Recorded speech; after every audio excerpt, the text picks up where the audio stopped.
আসসালামু আলাইকুম রহমতুল্লাহ। বন্ধুরা কেমন আছেন? আশা করি ভালো আছেন। পপুলার ডিজিটাল ইলেকট্রনিক্সের পক্ষ থেকে আমি আব্দুল সালাম জানাচ্ছি আপনাদের শুভেচ্ছা এবং অভিনন্দন। বন্ধুরা, আজকে আরেকটি ভিডিও নিয়ে আপনাদের মাঝে উপস্থিত হচ্ছে একটি এমপিপিটি সোলার চার্জ কন্ট্রোলার। এসআরএনই কোম্পানির একটি খুব কোয়ালিটিফুল 12 এবং 24 ভোল্টের MPPT charge controller, solar charge controller. যে সোলার চার্জ কন্ট্রোলারটা মূলত 12 ভোল্ট এবং 24 ভোল্ট কাজ করবে এবং এর ভিতরে কত ভোল্ট প্যানেল দিতে পারবেন, কত ওয়াট দিতে পারবেন তাও একটু দেখানোর চেষ্টা করতেছি।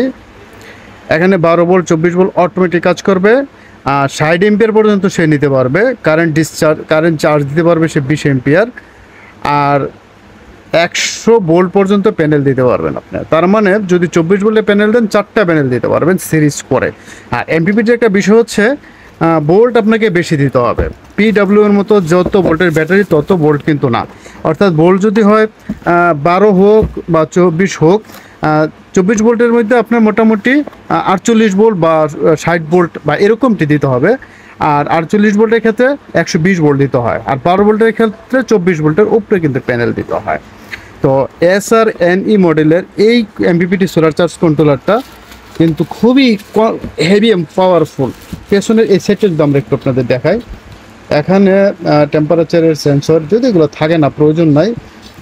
তো এখানে আউটপুট, এখানে লোড, এখানে লোড হবে ব্যাটারি, আর লোড হবে এইটা হচ্ছে ব্যাটারি মাইনাস ব্যাটারি প্লাস, আর এটা পিবি অর্থাৎ এখানে প্যানেল দিতে হবে। সেই প্যানেলটা আপনার 100 ভোল্ট পর্যন্ত কিন্তু দিতে পারবেন। যদি এই কন্ট্রোলারটা যেহেতু 12 এবং 24 ভোল্ট দুটোই অটোমেটিকলি কাজ করবে, যদি আপনি 12 ভোল্ট ব্যবহার করেন ব্যাটারি, তাহলে আপনাকে অন্তত 24-এর উপরে 24, 36, 48 ভোল্ট প্যানেল দিতে হবে। অর্থাৎ 12 ভোল্টের প্যানেল লাগালে 4টা দিবেন বা 3টা দিবেন, আর 24 ভোল্টের প্যানেল লাগাইলে 2টা দিবেন, তাহলে 48 ভোল্ট হয়ে যাবে। আর যদি 24 ভোল্ট ব্যবহার করেন ব্যাটারি, তাহলে সেক্ষেত্রে 48 বা 60 ভোল্ট দিবেন। 24 ভোল্টের ব্যাটারি প্যানেল 3টা বা 4টা দেবেন। ঠিক এইভাবেই কিন্তু প্যানেলগুলো সেট করতে হয়। এমপিপিটি সোলার চার্জ কন্ট্রোলার কেন ব্যবহার করবেন? এমপিপিটি সোলার চার্জ কন্ট্রোলার ব্যবহার করার মূল উদ্দেশ্য হচ্ছে এম্পিয়ার যেন আমরা বেশি পাই। অর্থাৎ সোলার প্যানেল থেকে যে পরিমাণ এম্পিয়ারটা আসে সেটাকে অল টাইম ধরে রাখার চেষ্টা করা।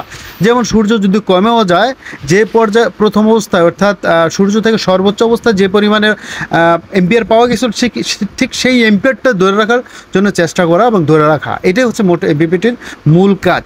এটা কিভাবে করে? এটা আপনার ভোল্ট এবং এম্পিয়ার, অর্থাৎ যেহেতু এখানে বেশি ভোল্ট দেওয়া হয়, 12 ভোল্টের ব্যাটারিতে ধরেন 24, 36, 48 ভোল্ট দেওয়া হয়, 24 ভোল্ট ব্যাটারিতে 48, 60, 70, 80, 100 ভোল্ট পর্যন্ত দেওয়া হয়।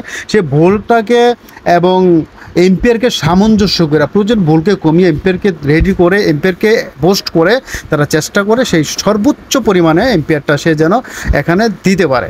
এটাই হচ্ছে মূল এমপিপিটি চার্জ কন্ট্রোলারের মূল কাজ।